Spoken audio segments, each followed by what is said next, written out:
السلام علیکم ورحمۃ اللہ وبرکاتہ۔ بسم اللہ والحمد للہ والصلاة والسلام علی رسول اللہ، اما بعد۔ مستدرک حاکم کا تخصصاتی مطالعہ میں مستدرک حاکم پر جو بھی کام آج تک ہوئے ہیں یا جو ہو رہے ہیں اور ان کا مجھے پتہ ہے، انشاءاللہ میری چاہت ہے کہ میں ان تمام پر ان کا تعارف، ان کا منہج اور کچھ نہ کچھ تبصرہ ضرور کروں۔ اللہ اکبر۔ یعنی جب ایک کتاب پر درجنوں کام طلبہ علوم نبوت کے سامنے ہوں گے تو اس سے ذہن بہت وسیع ہو جاتا ہے کہ ایک کتاب ہے اور اس پر درجنوں کام ہو چکے ہیں۔ اللہ اکبر۔ خواہ وہ تخریج پر ہو، تحقیق پر ہو، خواہ وہ زوائد پر ہوں، خواہ وہ کسی بھی کام پر ہوں، منہج پر ہوں، علل پر ہوں، شرح پر ہوں، یعنی مستدرک حاکم پر تقریباً بہت زیادہ کام ہو چکے ہیں۔ 20 سے زیادہ کام تو میرے سامنے ہیں۔ اللہ اکبر۔ آج کی مجلس میں ایک اہم کام جو مستدرک حاکم پر ہوا اس کا میں تعارف پیش کرنا چاہتا ہوں۔ جب ہم مختلف قسم کے کام ایک ہی کتاب پر سنیں گے، پڑھیں گے تو ہمارا ذہن وسیع ہو جائے گا کہ کس طرح جنہوں نے کام کرنے ہوتے ہیں وہ الحمدللہ منفرد سے منفرد کام، اچھے سے اچھے کام وہ کرتے ہیں اور کر رہے ہیں۔ اللہ تعالی ہمیں بھی ان میں شامل فرمائے، آمین۔ آج کی مجلس میں فضیلت شیخ ابو نور الدین محمد محسن الشدادی حافظہ اللہ صنعاء یمن سے ہیں۔ انہوں نے زوائد مستدرک حاکم پر کام کیا ہے، ماشاءاللہ بڑا ہی اچھا کام۔ اس کا نام ہے اسعاد الاکارم بزوائد مستدرک الحاکم۔ اللہ اکبر۔ یہ کام یعنی مستدرک حاکم سے ان احادیث کو الگ کیا ہے فاضل مؤلف نے جو کتب 9 سے زائد ہیں، وہ تفصیل میں آگے بیان کر رہا ہوں۔ اللہ اکبر۔ اور فاضل محقق نے لکھا ہے کہ اس کتاب کے حقوق و طبع ہر مسلمان کے لیے ہیں۔ تو میں نے اسے غور سے دیکھا، پڑھا، تو اس پر مزید کچھ کام ہونے والے ہیں۔ اللہ تعالیٰ مجھے توفیق دے، میں انشاءاللہ اس مبارک رسالہ پر مزید کام کر کے اس کو ہم اپنے پلیٹ فارم دار ابن بشیر کی طرف سے جلد ہی شائع کریں گے انشاءاللہ العزیز۔ یہ رسالہ جو زوائد مستدرک حاکم پر ہے، اس کے کل صفحات 646 ہیں۔ فاضل مؤلف نے مقدمہ کے اندر کافی اچھی بحثیں لکھی ہیں، اشاراتاً کنایاتاً، وہ میں بیان کرنا چاہتا ہوں۔ سب سے پہلی بات، زوائد مستدرک حاکم میں 9 کتب حدیث کے سے جو زائد احادیث ہیں مستدرک حاکم ان کو جمع کیا ہے۔ وہ 9 کتابیں کون سی ہیں؟ کتب 6، مسند احمد، موطا امام مالک اور سنن دارمی۔ ان 9 کتب کے علاوہ جو احادیث ہیں مستدرک حاکم میں ان کو جمع کیا گیا ہے۔ اللہ اکبر۔ جو ان کے علاوہ ہیں، فاضل مؤلف نے لکھا ہے کہ بسا اوقات مستدرک حاکم کے متن کے اندر کچھ زائد الفاظ ہوتے ہیں۔ اللہ اکبر۔ وہ لفظ اور معنی مختلف ہوتا ہے کتب 9 کے متن سے، اس کو بھی میں نے زوائد میں لایا ہے۔ دوسری صورت کہ جو حدیث لفظ اور معنی کے ساتھ موجود ہوتی ہے ان 9 کتابوں میں سے کسی ایک میں، لیکن مستدرک حاکم میں وہی حدیث اسی لفظ اور معنی کے ساتھ ہوتی ہے، لیکن مستدرک حاکم میں کسی دوسرے صحابی سے ہوتی ہے، اس کو بھی میں زوائد میں لایا ہوں۔ تیسری بات کہ حدیث ان مذکورہ 9 کتابوں میں سے کسی ایک میں ہوتی ہے، لفظ کے ساتھ یا معنی کے ساتھ، لیکن متن حدیث میں ایک ایسی زیادت ہوتی ہے جو بڑی ہی اہم ہوتی ہے، زیادت و مؤثرہ۔ اللہ اکبر۔ تو فاضل مولف لکھتے ہیں کہ میں اس زیادت مؤثرہ کو بھی اپنی زوائد میں لایا ہوں تاکہ طلبہ علوم نبوت کو پتہ چلے کہ یہ جملہ، یہ لفظ ابو داؤد سے زائد ہے اور بڑا ہی اہم لفظ ہے، وغیرہ وغیرہ۔ ان 3 طرح کی احادیث کو وہ زوائد میں لائے ہیں الحمدللہ۔ اس کے بعد کچھ اہم باتیں مزید لکھتے ہیں۔ پہلی بات کہ زوائد احادیث مستدرک حاکم میں جو ان 9 کتابوں سے زائد حدیثیں ہیں ان کی تعداد 2086 ہے۔ مستدرک حاکم میں کل احادیث کی تعداد 8803 ہے۔ 8803 احادیث میں سے مستدرک حاکم میں کل احادیث کی تعداد 8803 ہے۔ 8803 احادیث میں سے 2086 احادیث زائد ہیں۔ اللہ اکبر۔ طبع دارالکتب العلمیہ بیروت کی گنتی کے مطابق۔ دوسری بات، اللہ اکبر، فرماتے ہیں کہ جو زوائد احادیث میں لایا ہوں مستدرک حاکم سے، یہ اکثر ضعیف ہیں۔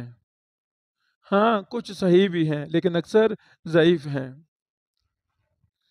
بلکہ ان زوائد میں موضوع روایات بھی ہیں۔ مستدرک حاکم کے زوائد میں کچھ روایات موضوع بھی ہیں۔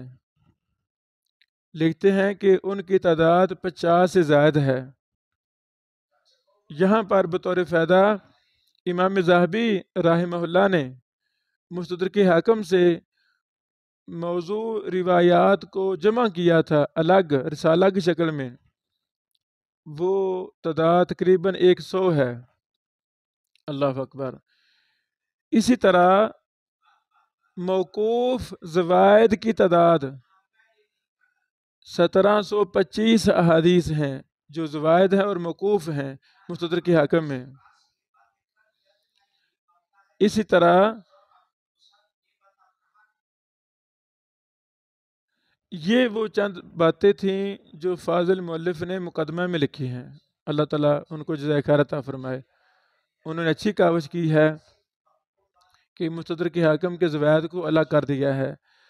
اب میں بطور نمونہ زوائد مستدرک حاکم سے 1-2 احادیث پڑھتا ہوں، اور جو فاضل مؤلف نے کام کیا وہ بھی میں بتاتا ہوں، اور مزید جو کام ہم نے کرنا شروع کر دیا ہے وہ بھی تفصیل بتاتا ہوں انشاءاللہ، اور یہ ہم جلد شائع کریں گے۔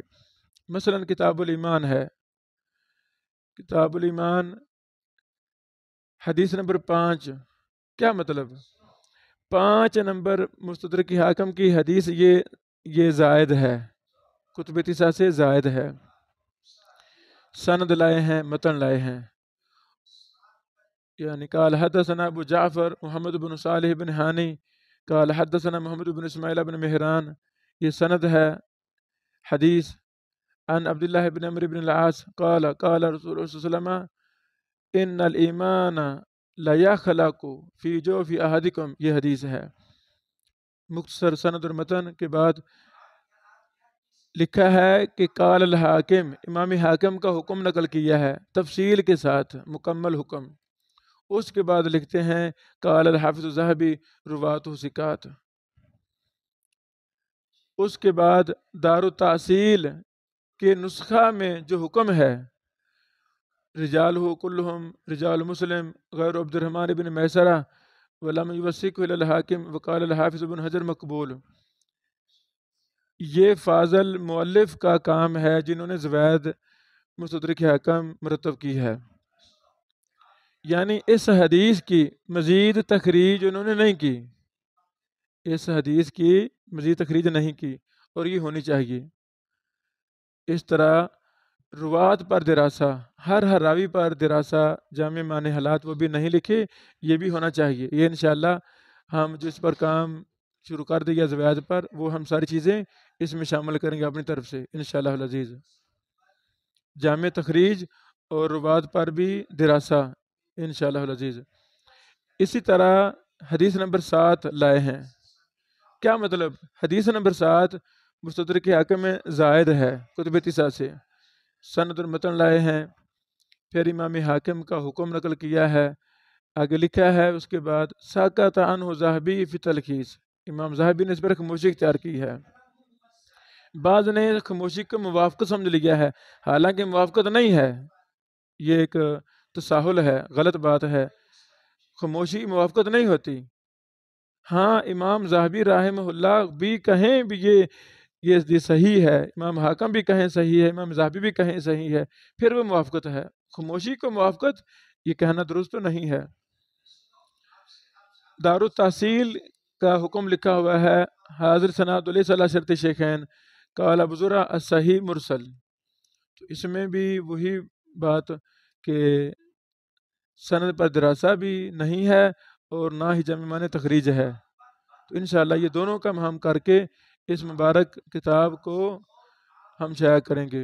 اور فاضل مؤلف صاحب نے اپنا ای میل بھی لکھا ہے، ہم ان سے انشاءاللہ رابطہ بھی کریں گے اس کو شائع کرنے سے پہلے۔ امید ہے کہ زوائد مستدرک حاکم سے ہمیں کچھ نہ کچھ فائدہ ضرور ملا ہے۔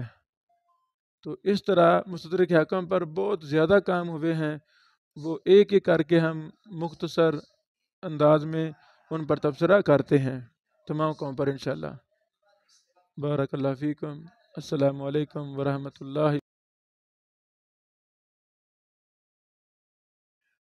پڑھی اللہ اکبر اللہ اکبر، یعنی یہ ہے امام راکی رحمہ اللہ۔